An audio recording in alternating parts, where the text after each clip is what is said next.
In the eyes of people all over the world, the nation of China conjures up images of the Great Wall and the Qin Dynasty terracotta warriors, wonders of the country's ancient past. However, centuries ago, it was the sight of porcelain that made people in the Mediterranean exclaim, "China!" In their eyes, glittering and translucent porcelain was the very image of the mysterious Orient.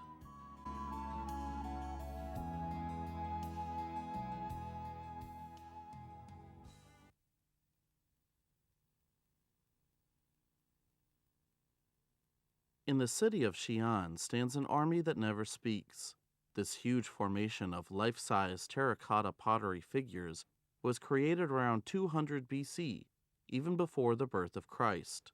They are known as the eighth wonder of the world.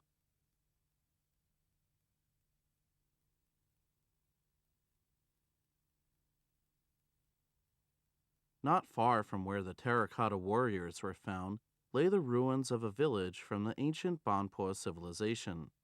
At the ruins, the discovery of several ancient pottery basins once shocked the whole world, as they are estimated to be at least 5,000 years old. They were created by the Neolithic Yangshao culture. Chinese people created clay pots in various shapes and colors, often with fish patterns.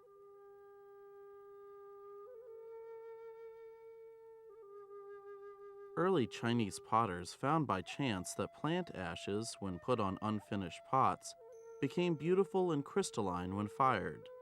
Generations of experimentation led to the discovery in around 100 AD of the secret formula for this crystallization. That in turn led to creation of the earliest porcelain in the world, qingce or celadon ware.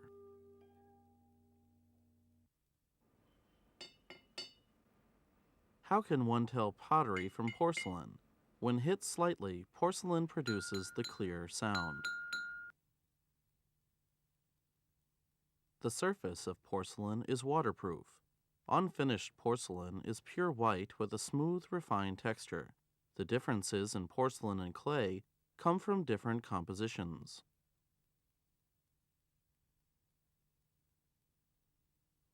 Pottery and porcelain are created in high-temperature kilns, making them sturdy and durable. Even after being buried for thousands of years, they can be found intact, allowing us to learn their origins. Although evidence of early forms of pottery have also been found from other ancient civilizations, such as ancient Egypt and India, the first pottery wares seen there are believed to have come from China. The West Lake in Hangzhou, Zhejiang Province, is noted for its picturesque landscape and long history and rich culture. Many legendary stories took place in areas around the West Lake. Here, 1,000 years ago, a group of unknown Chinese craftsmen started the history of pottery and porcelain. During the Eastern Han and Tang dynasties, in the birthplace of celadon porcelain, craftsmen produced works with a glaze as beautiful as Shi, one of the great beauties in Chinese history. This Yueyao celadon boasted beautiful color and rich luster, just like jade or ice. These light yellow celadon wares were made especially for the Tang dynasty royal court, where they caused a sensation.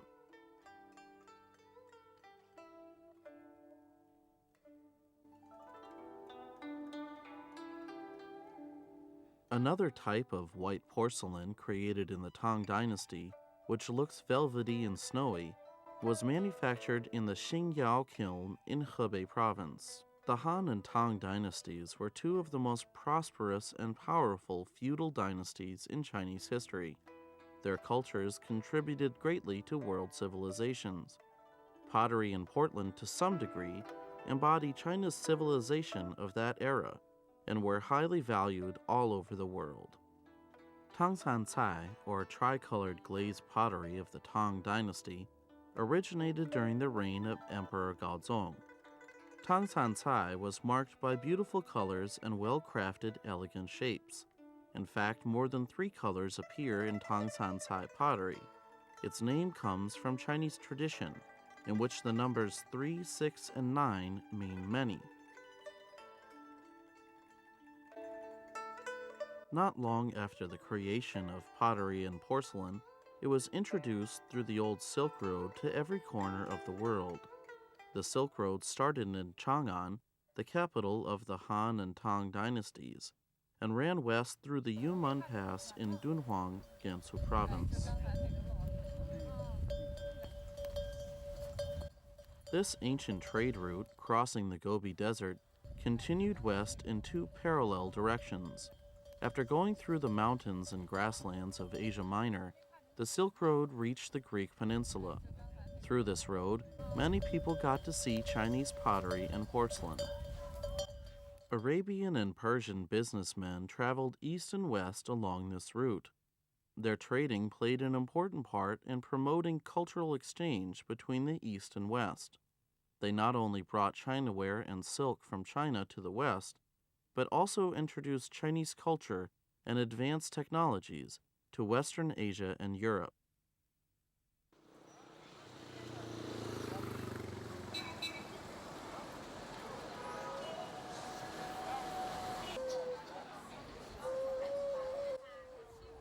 Even today, the Silk Road draws many travelers, Chinese and foreign, to see the ancient sites or study its history.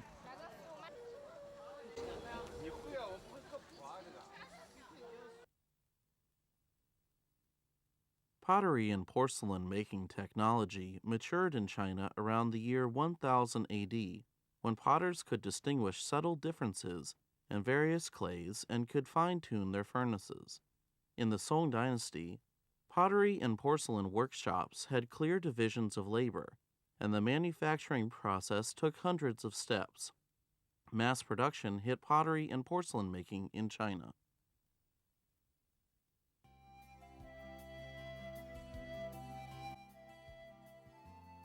Song dynasty porcelain carried on the Tang dynasty tradition of Qingce celadon and Baice white porcelain.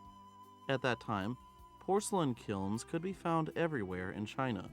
The five most prominent kilns were the Guanyao, Guyao, Junyao, Ruyao, and Dingyao kilns. Porcelain collectors worldwide are proud of having porcelain from these kilns. A Song dynasty government-run kiln has been found near the West Lake in Zhejiang Province. It was called the Longyao Kiln and was built in a hill where the wind blowing across the slope of the hill could be taken in to intensify draft of the kiln, and the craftsmen could watch what was happening through small holes at the back. This guanyao is of typical Longyao style.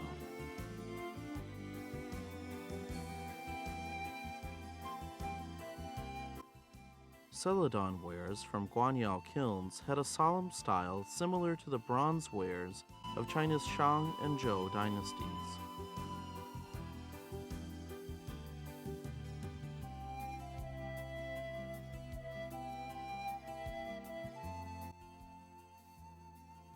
But Celadon wares from the Ruyao kilns are more poetic in terms of their glazes. This resembles the shape of a magnolia flower, with a smooth glazed surface that feels like touching jade.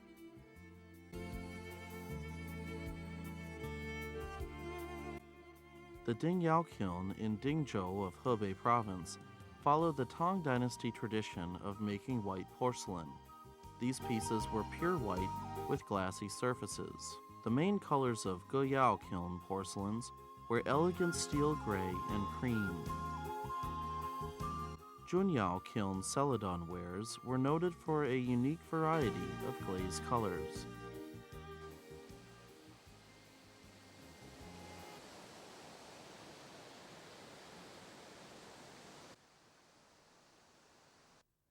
The Yaozhou kilns in Shanxi province, typical northern-style kilns, are not as famous as those mentioned earlier, but engraved Yaozhou celadon wares are gorgeous.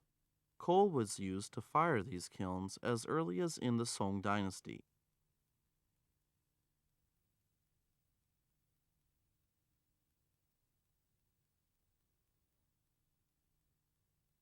Yaozhou celadon wares are usually decorated with engraved or cut designs.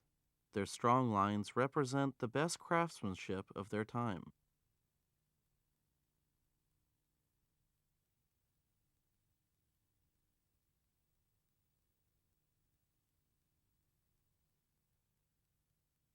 Ceramicists at the Yaozhou kiln today still know those ancient skills and carry on the ancient artistic style.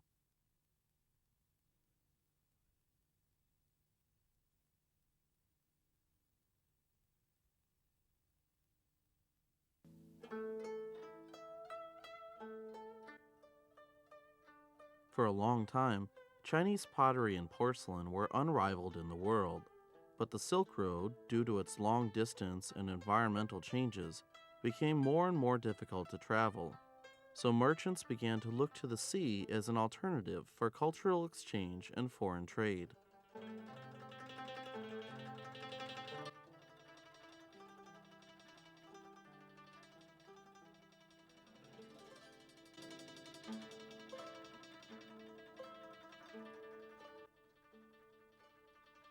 From the late 13th to early 15th centuries, Quanzhou Port in Fujian Province was the largest port for foreign trade in the east.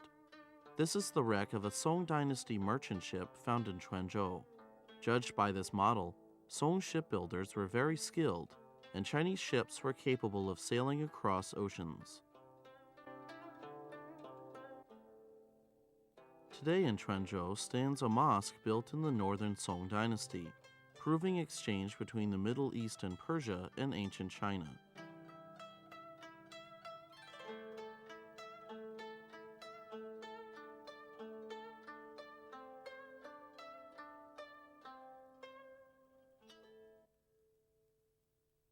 Some foreign people died and were buried in China.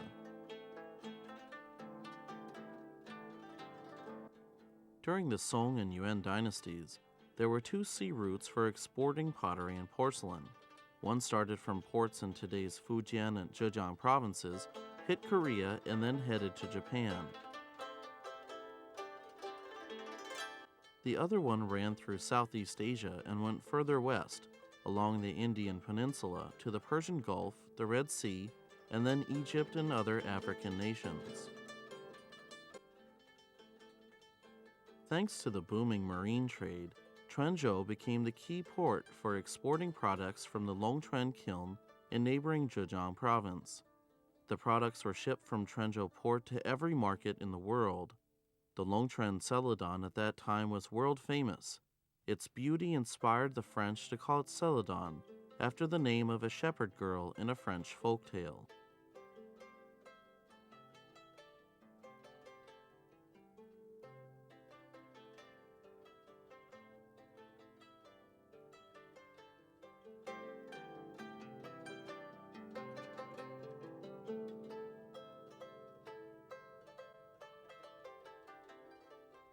Sea trade made Quanzhou prosperous, and the nearby small town of Dehua also became a base for making porcelain for export. Dehua white porcelain impressed Europeans very much. Tales say they tried to copy the semi-transparent porcelain, but always failed, its techniques remaining secret until revealed from China a long time later.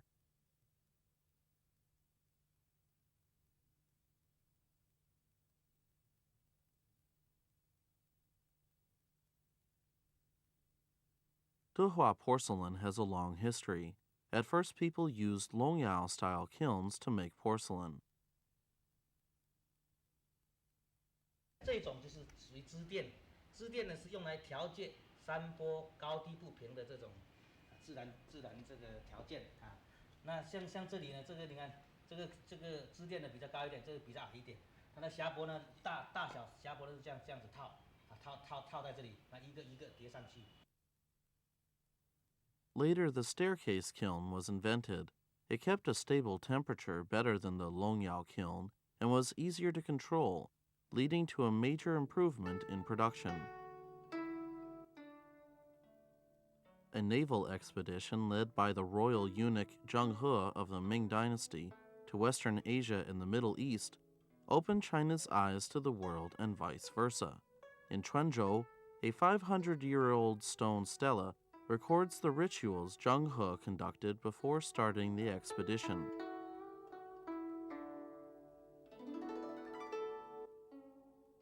In some countries where Zheng once set foot, Longchuan celadon and Duhua white porcelain from that era have been found, along with Qinghua or blue and white porcelain from Jingdezhen, Jiangxi province in inland China. This white and blue porcelain is what is famously known as Ming porcelain, as in Ming vases.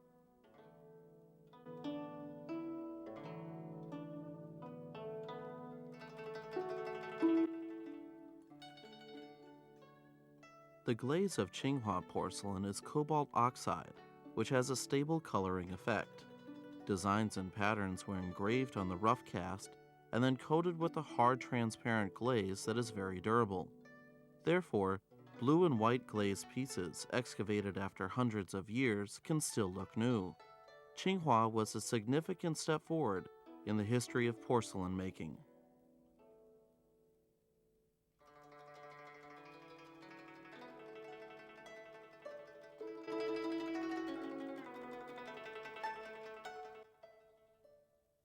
Craftsmen from Jingdezhen made improvements on the Longyao kiln of the Song dynasty, creating the Huluyao or gourd kiln. It made efficient use of fire and led to high productivity.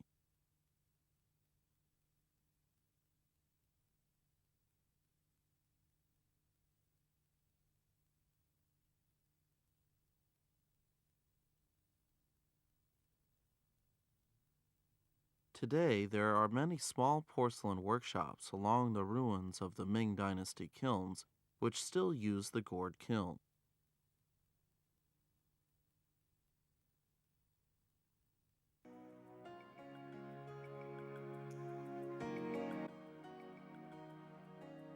In the Ming Dynasty, craftsmen in Jingdezhen made breakthroughs in porcelain creation with underglazed red, tricolored glaze, and pentacolored glaze.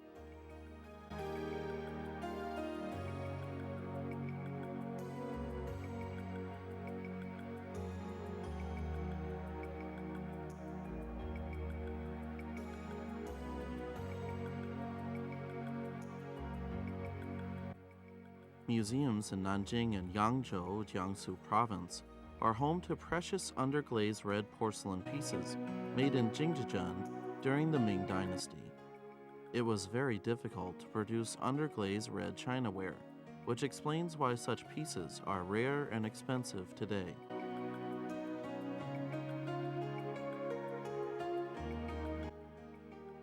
Jingdezhen also produced pentacolored glazed porcelain and flange glazed porcelain.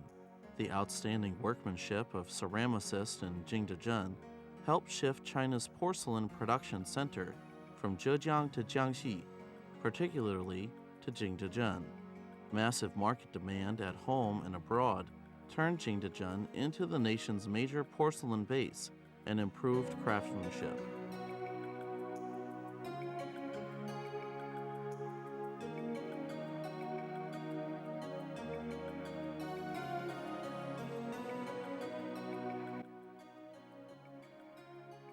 Jingdezhen was eventually called the capital of Chinaware. Centuries of innovation have allowed for the rise of mass production of porcelain in a myriad of styles in Jingdezhen.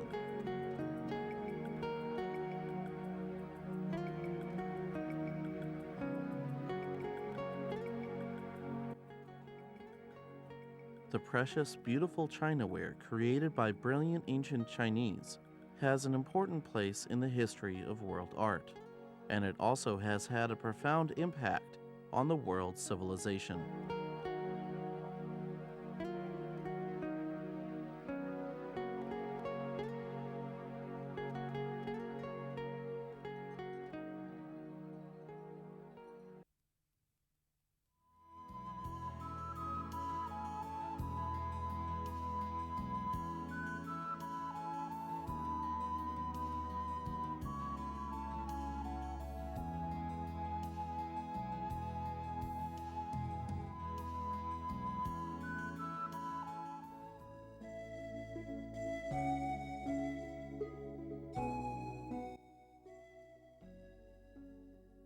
porcelain changed the way people live.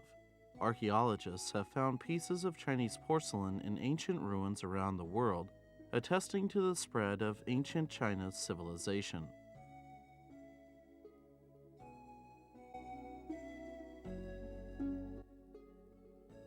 In 1643, the Sun King, Louis XIV, ruler of France for 72 years, was on the throne. In January 1686, at age 48, he secretly married a woman 13 years his senior. Both were lovers of Chinese art and commissioned a merchant to order Chinese porcelain engraved with their images. This piece depicts them dancing in traditional Chinese clothes.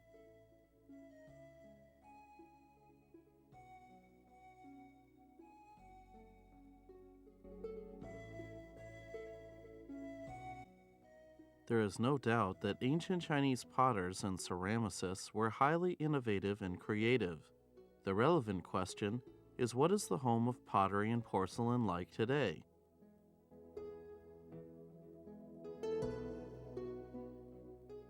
Dehua is a small hillside city. Porcelain for export was made here in the Ming and Qing dynasties. It was one of the most famous Chinaware production bases in China. In Dehua, children often play with clay just like master ceramicists. He Chaozong was a master ceramicist from Dehua in the Ming dynasty. He created ivory white porcelain treasured by overseas collectors. He had a strong influence upon later generations of ceramicists in Dehua.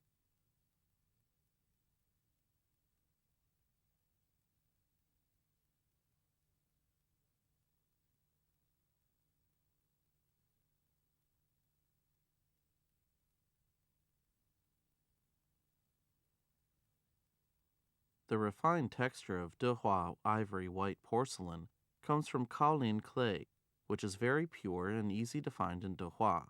Porcelain figures made of this kind of clay feel somewhat like human skin. This piece is unglazed Chinaware. The Dehua kiln can produce works that have textures like different clothes.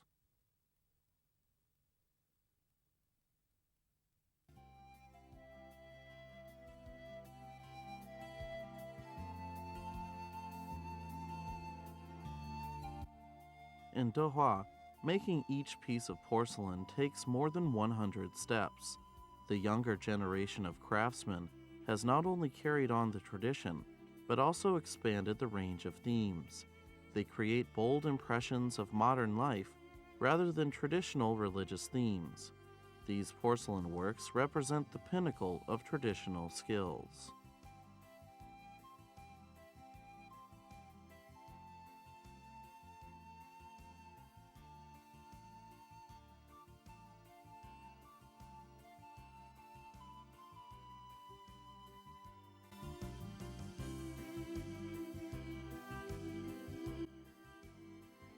Porcelain craftsman Su Yufeng is noted for his creativity. He has made breakthroughs in using simple, elegant modeling. He uses the natural quality of porcelain clay to churn out these wonderful artworks.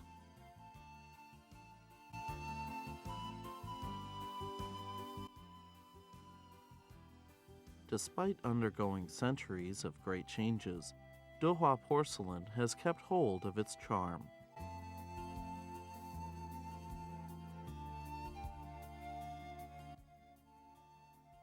Shiwan in Guangdong Province is home to striking architecture. Pottery and porcelain figures of flowers and birds can be found in roofs and eaves, a clear reminder that you are in the home of famed Shiwan porcelain figurines.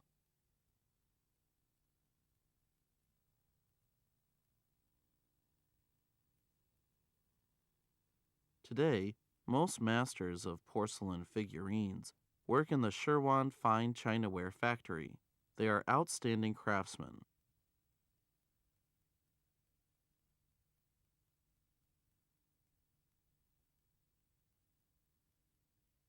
Among them, Liu Zemian is good at engraving eyes and hand gestures.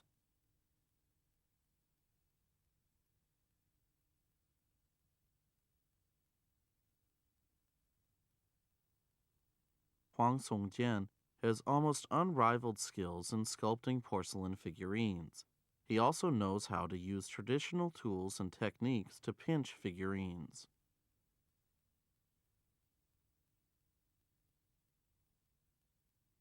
His works are full of life. Even their clothes and decorative patterns are well done with dramatic, beautiful visual effects.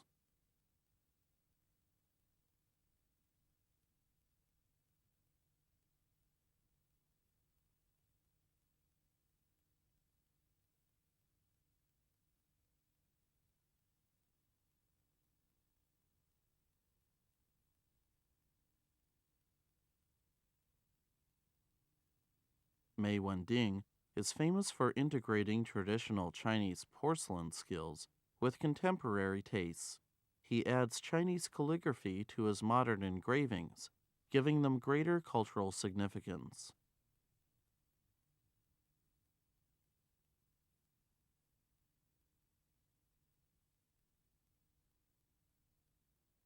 In the factory, talented younger craftsmen are on the rise. Yang Qingkun borrows from traditional landscape painting skills in his porcelain art. His works are somewhere between landscape paintings and relief sculptures. China, as the home of pottery and porcelain, has a lot of splendid porcelain making techniques which are widely used in porcelain factories all over.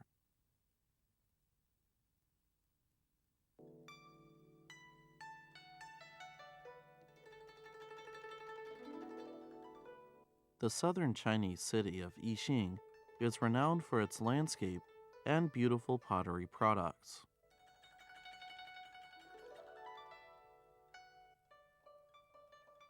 Yixing's pottery clay is zisha, purplish brown clay rare elsewhere. Yixing pottery products come in a great variety.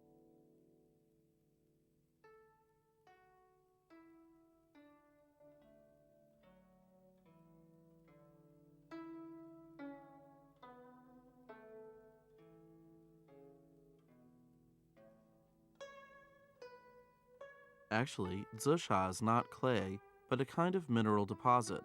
When first extracted, it is hard as rock, but after months of exposure, it can be ground into zisha clay. A zisha pottery teapot is porous to air. If you use it to make tea, you will find a lingering tea fragrance that does not quickly go away.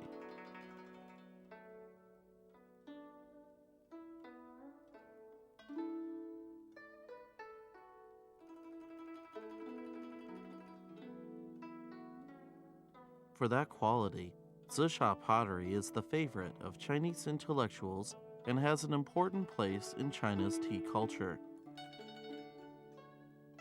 In the history of Chinese porcelain and pottery, on the works of Song Dynasty celadon and white porcelain from the five major kilns, and on Qing Dynasty blue and white chinaware, no creator's inscriptions have ever been found. But Zisha pottery carries the name of its creators, giving them centuries of fame, such as for immortal masters Gongchun and Shi Dabin. Zisha pottery has a strong character of its own. Because Zisha pottery is closely associated with Chinese tea culture, many Chinese men of letters also designed and made Zisha pottery. To put it simply, many Zisha pottery masters are also well educated masters of taste.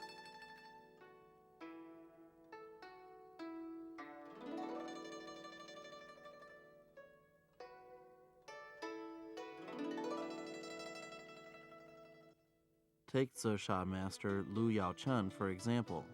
He is considered a man of taste by his friends, who often join him to talk about tea culture and art.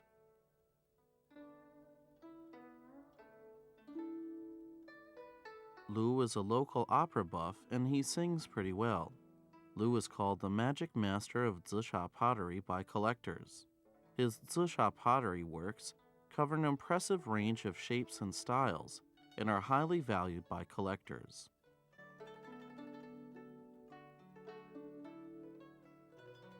This courtyard in Yixing is very popular. Beside the path to the courtyard are some old stone rollers. They were used to grind zesha clay. They were abandoned but are now part of a collection of a pottery fan who uses them as a sign to his house, the walls to which are built from discarded pottery boxes. 这个墙啊，我们小时候呢，家里没有钱，也能买砖来砌墙。那个荷包烧柴火的荷包坏了以后呢，那个就把它接起来。我们小时候做围墙呢，就用这种荷包。那现在呢，就是我们又把它做一种经典，那个把人家原来破的那个围墙买过来以后呢，就是我自己烧了那个围墙。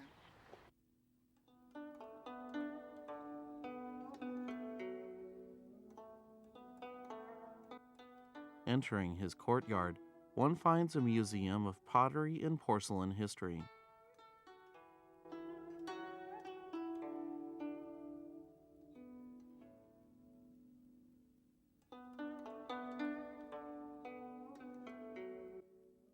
This is Qi Xiutang. He is not only a collector, but also a designer and creator of zisha pottery. He is good at making vivid figurines that are full of life. Qi's art is reminiscent of the masterworks of the classic garden designer Shu Liutang.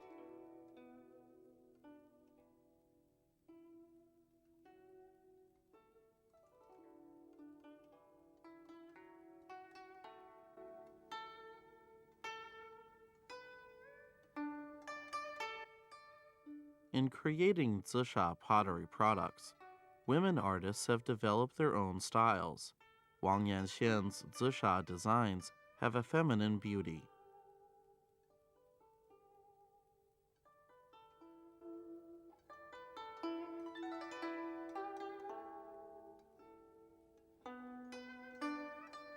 As the old saying goes, small tricks do not deserve mention. But zisha pottery master Gu Xiaopei loves the small tricks of depicting crickets on zisha pottery works. He works hard on his crickets.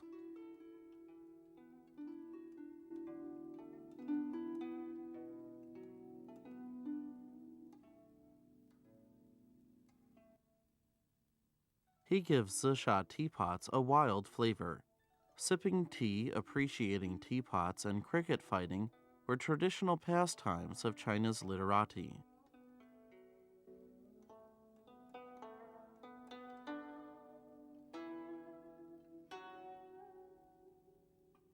The Chinese tradition of handmade pottery and porcelain has a very long history that has been constantly enriched and renewed.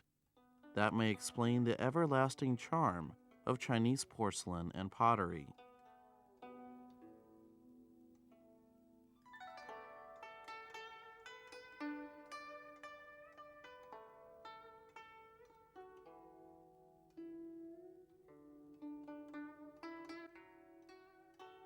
Every zisha work reflects the taste and cultural background of its creator. Zisha pottery masters of today in Yixing have their own unique styles equal to those of their predecessors. The world of zisha pottery art is full of excitement.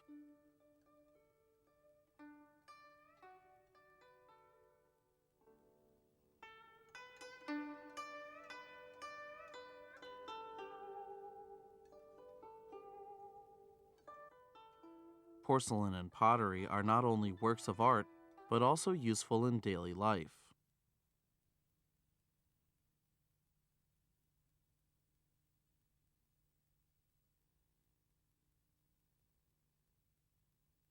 Tableware, vases, and toilets are examples of commonly seen porcelain and pottery items.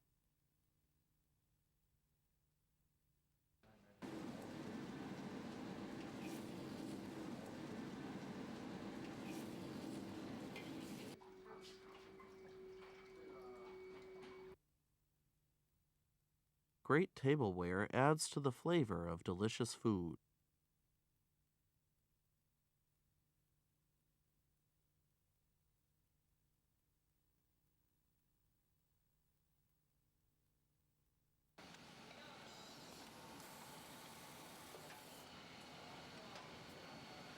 Today, porcelain and pottery for daily use are mass produced.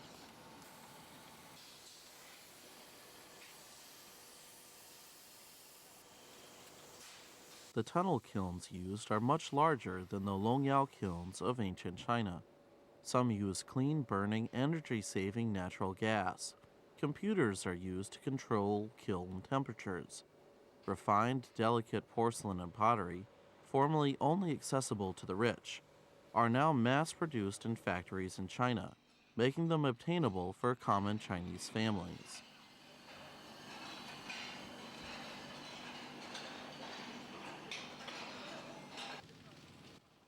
Tangshan, Hebei Province, is one of China's modern production bases of porcelain and pottery. Several factories specialize in producing top quality Chinaware for export, each with its own formula. They produce good quality Chinaware in assembly lines and tunnel kilns. This porcelain brand has a smooth texture with colorful, lustrous glazes. These pieces are sold in Japan, South Korea, North America, and Europe. Tableware of this brand name was used by people attending the 2000 Sydney Olympic Games. Porcelain and pottery are more widely used than ever in modern life, such as for toilets and bathtubs. The factory employs a CAD, computer-aided design system, to develop and improve its products, which are sold in the North American and European markets.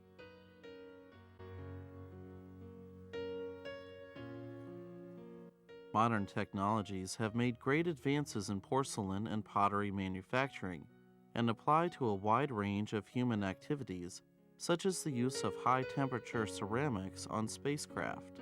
In the history of Chinese pottery and ceramics, countless master craftsmen left behind numerous precious porcelain and pottery artworks. But traditional skills are mainly handed down by example, which can result in the loss of those skills over time. To avoid such loss, the Jingdezhen Academy of Pottery and Porcelain has been founded in Jingdezhen, the capital of Chinaware. The Academy offers new ways of fostering qualified craftsmen for the pottery and porcelain industry with an open, modern education system. The Academy is the only one of its kind in China to combine theoretical studies with practical production management instruction. 我们学校对吧？充分利用基地办校的优势，这也就是讲利用中国的陶瓷，利用景德镇的瓷都这个地位，把我们学校办成自己的特色。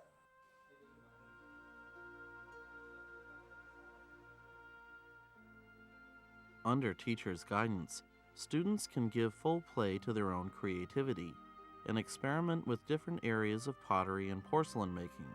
The Academy is a complete platform for artist development.